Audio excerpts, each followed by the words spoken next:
Introducing Erin Andrea Craske, a multifaceted leader in executive coaching, business advising, education, and authorship, renowned for her transformative approach to leadership and development. With a career dedicated to empowering leaders and teams, Erin excels in guiding individuals toward achieving their fullest potential through self-awareness, empathy, and strategic application of strengths. As a business advisor, Erin's insights and strategies have become invaluable for organizations seeking to navigate modern marketplace complexities. Her educational initiatives reflect a commitment to lifelong learning, preparing the next generation of leaders with integrity and vision. Erin's creative endeavors further contribute to her mission of making a meaningful difference in the leadership landscape. Please welcome Erin Andrea Craske to today's broadcast of Essential Leadership Skills. This is a Touchstone Publishers presentation. Good morning, everybody. Good morning. And as tradition is always good morning, even though I know our guest is on the other side of the world. It's late afternoon for her. I want to thank you very much, Miss Erin, for joining us today. When I was going through your information and learning more about you, I said, this might be the perfect guest for us. Oh, good morning. Good. You're more than welcome. I want to ask you a position question or question of interest. I've always been curious as to when we look at all your information and go through your LinkedIn and go through some of the work that you have done, and when I read some of the comments other people have made about you, I still wonder, is there anything that is not really covered that's out that we should know about you or your organization? Is there anything out there that's not really covered that we should know about you or your organization? It's a very good question. I don't believe I have a straightforward answer because, first of all, I don't know how much you know about me. And secondly, I don't know, but Right. The question is in which area I'm expected to disclose myself. So there's no answer as such. But I guess just to preempt, not to go any further, I believe that the best definition I could give to myself is that I am. Thank you very much. And also the introduction was incredible. I didn't even recognize myself the way I was presented. Seriously, is it me? But then if you ask me about who I am, I will tell you that I am. I find that interesting, and I find it's rare that I find a kindred soul. I've said that about myself since about the 1990s. I am that I am. I'm blessed to hear it. Yeah. I think it's just a thing that I learned when I was actually working with a gentleman who went through a monk training, and he'd spent a couple of years. And he said, once you come up with that answer, things will work for you. And once you really believe in that answer, things will work for you. And you will be a better leader for it. So now I'm wondering your response to I am that I am, is that part of your path into deciding how to lead effortlessly? Because that's what I am that I am is, to let things flow. I don't know where it's heading, but the start of the conversation is already amazing. Honestly, I'm loving it.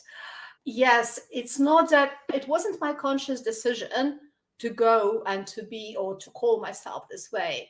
I don't believe that I thought about it. I had to go through a certain period of transformation, personal transformation, where I emerged a different person at the end of it. And when I go through this period, and basically I would probably call it identity dissolution or ego dissolution process, when you emerge, having been transformed, you don't really have an identity and you don't have ego. Okay, there are different types of ego depending on which tradition you're looking at. So my definition is the closest to Buddhism. And from this place, when you don't have things that create suffering, even if it's a very strong word, right? But okay, create discontent, right? Create insecurities. When you don't have it in your head, in your mind, you come to the place of absolute peace, tranquility, and comfort, harmony with yourself. And from this perspective, when you start looking at the world and you start looking at people, start looking at what you do, it's amazing how things change because they truly become effortless. Building relations become a blessing. It's so easy and it's overwhelming in gratitude. When you come across people like you, for example, right? Where we can have common language, we can talk about similar things. When you look at the process, when you work, instead of enduring stress, you enduring pleasure, you experiencing pleasure from everyday performance, from everyday excellence, from everyday little achievements, and you're still progressing, and it applies to everything. Well, when you started your statement, you also said something that stuck with me immediately. And that was that you took a look at yourself and you became this word everybody likes to throw out, emotional intelligence right now. I think that's a slogan for most companies. But the first part of emotional intelligence is being self-aware. And when you first started your definition, that hit me right away, to be self-aware. And if you're self-aware, you're able to let go. You're able to have an effortless style of leadership. You just lead. I believe that self-awareness is always the first step. But in my world, I believe that in order to live effortlessly, you need two things. The first thing is really helpful when you live by your rules, Mm, because being in this place, you reduce external pressure on yourself, right? And when there is no external pressure, when you are not afraid of being perceived, or you are not afraid of following the rules, or you're not afraid of something else that is externally imposed, so you live according to your own values and your mottos, or whatever. Everybody is different. So from this place, you immediately have better enhanced self-esteem and yeah. confidence and self-belief, right? Because you don't any longer need to blend in, to fit in, to adjust yourself to whatever the surroundings expect from you. So from this place, it's Yeah. like the first step. And the second step is actually the effortlessness, because although you are in the place of comfort, still you're going to have certain external influences that may affect or impact you, right? And Okay. knowing how to deal with it on a daily basis, that will help you get through the life undamaged. Okay. Because now here comes one of my tougher questions. I didn't prepare you for this, but if I was to say to you, okay, coach me, I want to be able to lead effortlessly. I want to be able to take away all this external pressure so I can do a great job. How do I do that? Coach me on how.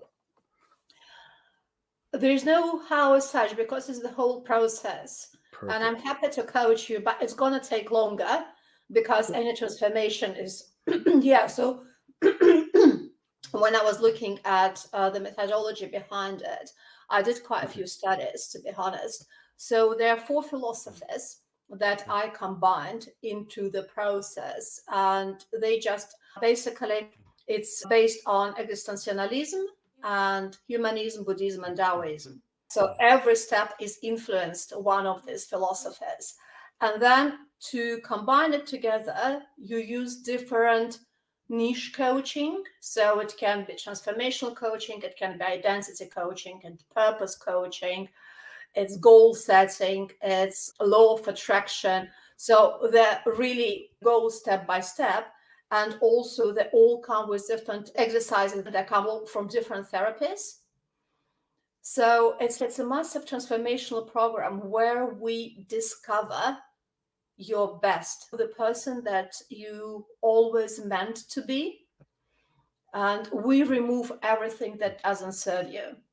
So you come like from a clear state. And the thing is that is very important, and I don't believe, unfortunately, people realize we create our identities, Yeah. and we give ourselves labels, and we start playing roles.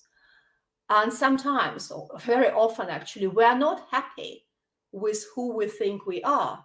The truth is that underneath all that, we're so much better. And I Yes. don't believe people realize it, that our core, our true raw self is amazing, because it's so much calmer, so much more powerful. It's so much more confident. So when you remove everything that doesn't serve you, you get to your core. And from this place, when already you are as you are, From this place, we can start planning and looking at what you want to achieve. Okay. Because things will change in the process. You may want something at this stage when you remove everything that doesn't serve you, that makes you unhappy, that makes you stress. Then you may reconsider what you really want. You may even reconsider your values or your aspirations. So it's easier to plan from the place already of you being true to yourself.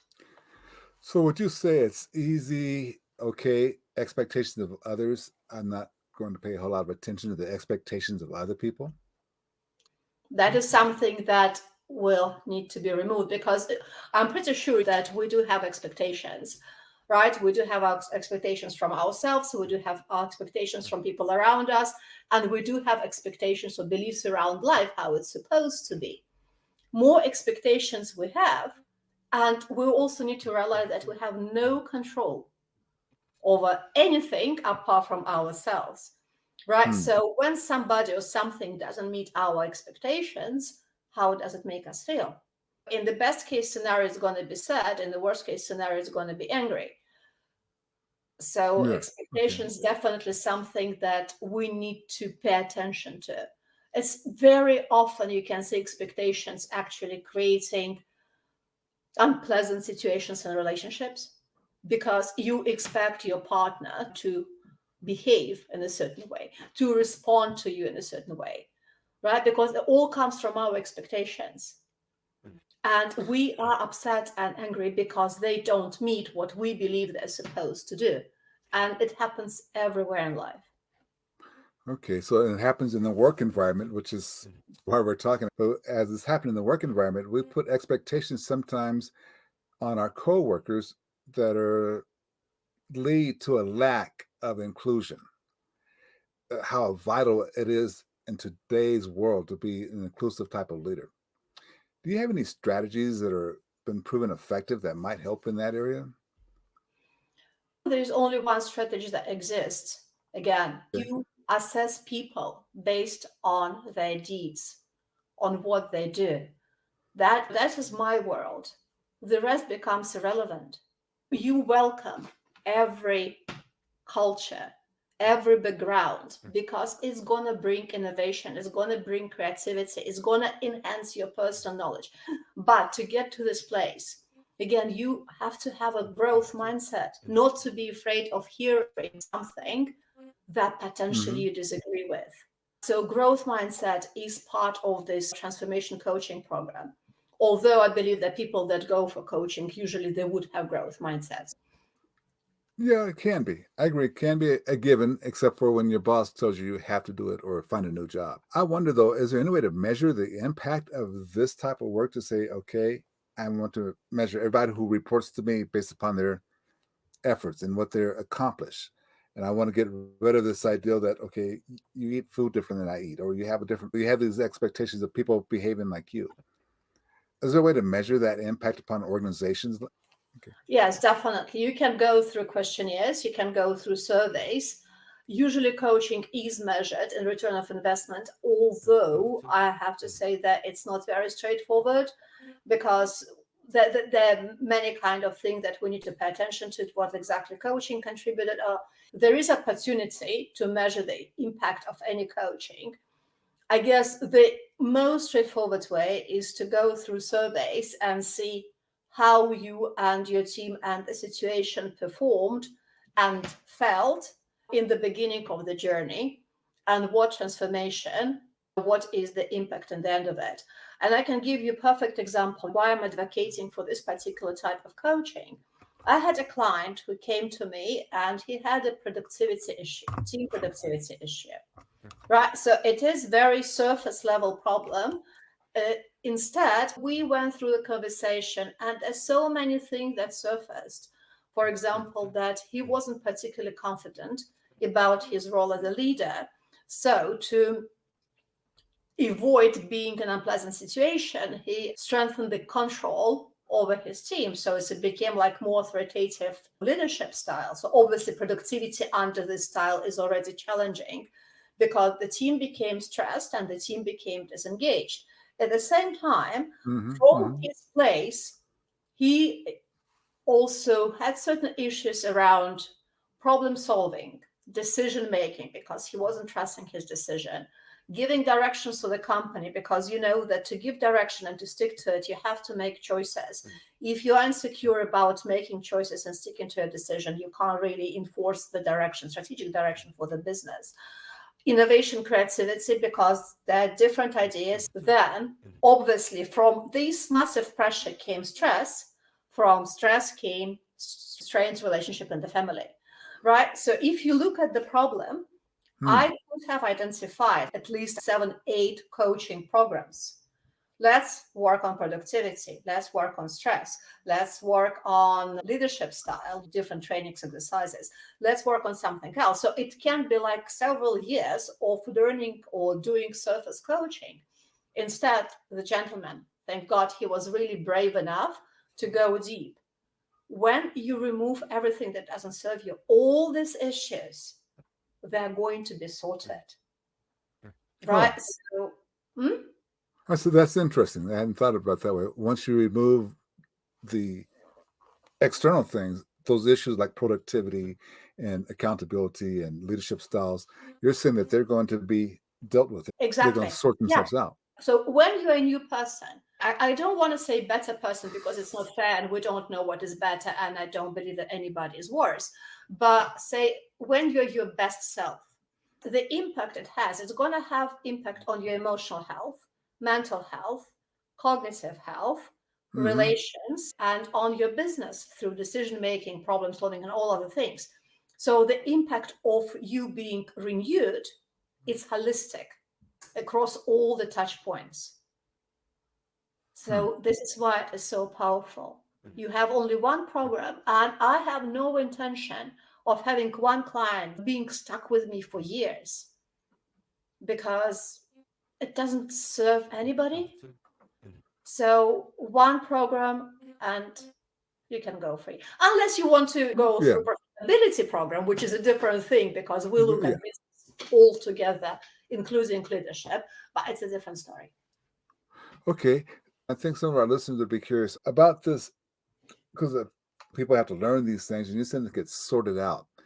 But continuous learning, is that something that resonates with your teaching and your leadership skills, or how you bring leaders on that have them understand, okay, you have to continue to learn?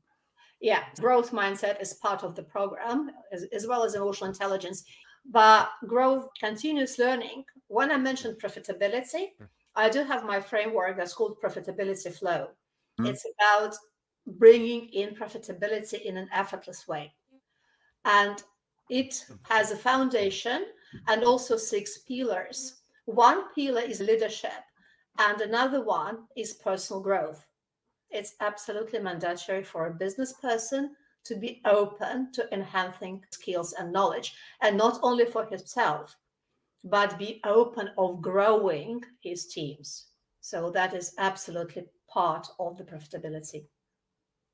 Something you just said also ticked off my mind a little bit. You're a believer in vulnerability for leaders, do you think? Because if you're going to grow, you have to maybe open yourself up to vulnerability. Am I understanding that right? If you feel this way in this particular moment of time, it doesn't have to be that you need to be vulnerable all the time. But if you feel it, because you're not afraid, you are not any longer afraid of how people are going to take you.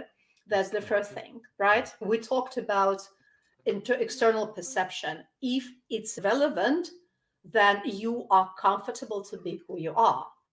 Point number 1. Point number 2, people forget that vulnerability is a sign of strength. It's not weakness, it's strength. So when you look at it from this perspective, are you strong enough to be who you are? Because a lot of people will consider it a weakness and they will shy away. But in reality, it means that you are afraid of judgment. So you're not as strong as you would like to be seen. Okay, so when we're talking about this idea of being vulnerable, can you talk to us about maybe somebody you coached or something that helps people understand how this vulnerability, when it's appropriate, will help your team break through, help your team perform better, help your team dynamics? Oh, that I'm just really curious. I'm not sure whether I'm supposed to ask you questions by where does this question come from? I know, because this ideal of vulnerability, and then I guess it comes from the idea that I like the ideal that I can be who I'm supposed to be. Will it help my team grow? So that's where the question comes from. So you're coaching me here. This is Yeah, my coaching time. it's about team trust and it's about openness and transparency, right? When they know that you're a human being, when they know that you are open as much as your role allows, when they know that you have feelings, right? You happy together with them if something goes right and there's something may happen in your life that you don't feel like putting on the mask. I Hmm. believe that in this case, people will reciprocate. They know that it is a safe environment. It doesn't mean that you have to go overboard, right? To be angry and to rowing or I don't know, prove your point all the time. It's not about that. It's not about reinforcing yourself, but it's about being comfortable. And when you have a team where people are comfortable, they will perform better. So being vulnerable creates a trustworthy ambiance where people want to be part of and where they want to reciprocate. This is what it does. Okay, a couple of things came through to me there. Safe environment. If people feel like it's safe, they're going Yeah. to grow too. They're going to. Okay, I like that a lot. I like that a lot. I want to ask you about this work. I was curious about some of the work that you're creating, some of the workshops you're creating. Can you tell me a little bit about what you're doing right now to help leaders and people be better? Oh, apart from doing what I'm supposed to do as a coach, at this particular moment of time, I'm also enjoying spreading my message. I do have offers on the website page, but it's not about that. It's about my aspiration is to make the world a better place. And I'm 100% genuine. It's not hype words, right? This is how I Hmm. feel. And I know that it's not much I can do as one person. And I also know that what I offer may not be for everybody, or who I am may not be for everybody, right? But if I can somehow make people think for a second, right, and probably reconsider something, so they become better human beings, so they create better ambiance in the workplace, and the results will reciprocate. This is what I'm trying to do. Again, I'm coming from a totally different place where life is different, and I want to share it. And I want to encourage people to believe that it's not about struggling, right? It's not about stress. It's not about burnout. Just be yourself as much as you can, and people will reciprocate. They will love it. You will create different business environment. Just please don't be afraid. But again, I understand Yeah. it's a little bit probably too idealistic, but that's what I'm trying to do. I don't know if you could ever say it's too idealistic. It feels like that if we find a way to do what is right, then everything falls in place. If you just are focusing on what is right, do you think that's the right way to look at it? Would you coach me differently? Yes, because I don't know what is right for you, and I don't know what is right for somebody Right. else. Right. So, I mean, that right by itself as a word is highly subjective. Okay. So that's why it's a little bit difficult to judge what is right and what is wrong. But I guess that if you come from the place of contribution through your business, through yourself, I was looking at different types of leadership. And like, for example, because when I used to be a leader, I was a combination of authentic and transformational.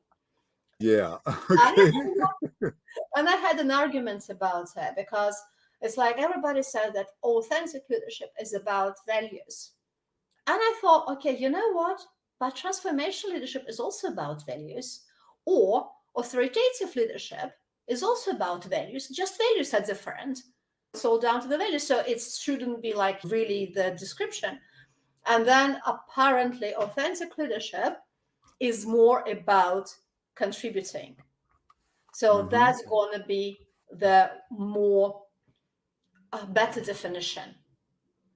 And I believe this contribution piece, when you talk about right or wrong, when you try to do good to the environment, people, pets, planet, right? Then you can't do it wrong. That is just simply impossible. Because even if the mistakes are made, intentions will count, they will be visible.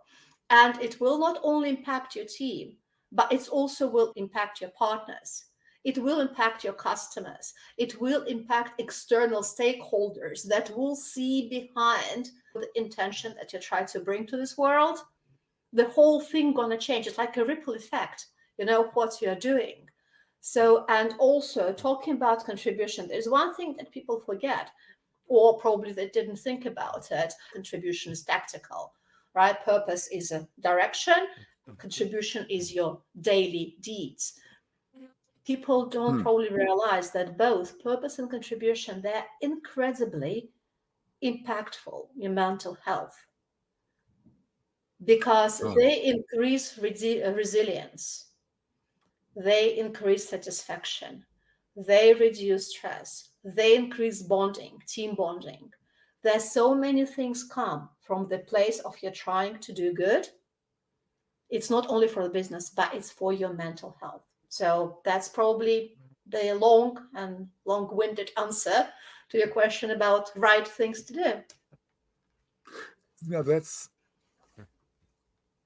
I don't know. We're looking at the right things to do. There becomes a balancing act sometimes, I think, between short-term and long-term. Yeah. How would you coach me to say, okay, let's look at the short-term, long-term, and let's deal with the pressures and the values, and let's deal with that. How would you coach me in that area? It really depends what you're after. Because if we talk about business, short term is something that most businesses are chasing at the moment. Short term is your return of investment. You do something and you immediately want to see cash that it brings back. Long term is your profitability. Okay, There let's are go with business. massive differences between profitability and return of investment. So when we talk about short term and long term, it depends what you really want from your business. If you want to say that I really want my business to be sustainable longer term, that is a totally different mindset. And you have totally different approaches. One is based on strategy, the profitability, and return of investment is based on tactics. So really, it depends. I don't deal with return of investment and tactics. That just for the sake of saying it, because it's stressful and it's waste of resources, waste of monetary resources, human resources, and time resources, right? And usually it's quite detrimental to business longer term. It's not sustainable. So this is why I don't do with it, but you have a lot of people who deal with tactics. That's fantastic. So I'm only about longer term. So I'm only about strategies. Now, my biggest complaint I get on this program, and I'm starting to understand it's true, that I always go over time. And so I want to be respectful for everybody who's listening, and I'm going to do my best. Sorry for I promise. talking that long. Blame on me. I'm fine. I'm done them for an hour and 10, 15, 20 minutes, and they're only supposed to be 30 minutes. So I'm going to try, starting today, you guys hear that? I'm trying to make sure we stay close to the 30-minute time level and be respectful of everybody's time. So I want to ask you my final question, and this is also a tough question, but what question should I have asked you that I did not ask you? Oh, yeah. As I believe that questions don't work on me because you asked everything that you wanted. And not even everything that you wanted, everything that you got. Because the messages, the questions came to you, right, from nowhere. They just something that you felt inclined to ask, which means that everything that probably was suitable for your audience to hear, you got it. That's different perspective on it. Oftentimes people say things like, you forgot to ask me about this program that I'm offering or this discount that I'm offering. Just go down and look at the show notes. Yeah, it's exactly the answer. Where to find me, there's a link in the show notes. Yeah, and it also should be on the screen right now as well. Glenn, there's one thing that I guess, because I'm not promoting myself, I'm not promoting my programs. I'm spreading and sharing my message. Right. So this is why promoting myself didn't even cross my mind. And I appreciate that, because this is when we started with I am that I am, that pointed to a kindred soul. I don't allow this company to be promoted. We will do what we have to do to get the message out. And our whole mission is like yours. No, let's say what we think we need to be said. Let's stand for what we want to stand for. But I appreciate you taking the time to. Thank you for inviting me, Glenn. You're busy. I know that you have to be extremely busy. You're not for everybody, but for the people who need you, they need you. So I wish we had more time to discuss things, and maybe it requires a second interview. But I do thank you very much for spending the time with us today. Yeah, if your audience would like to know more, because it's all about them here on the show, Yes. then Yes. I'm absolutely happy to, if I can help in any way, I will be there for them. And that's why it's up on the screen for everybody to take a look at. And so they can just take a quick photo of it and QR code and get in contact with you. Thank you very much. You have a great day. Thank you, Glenn.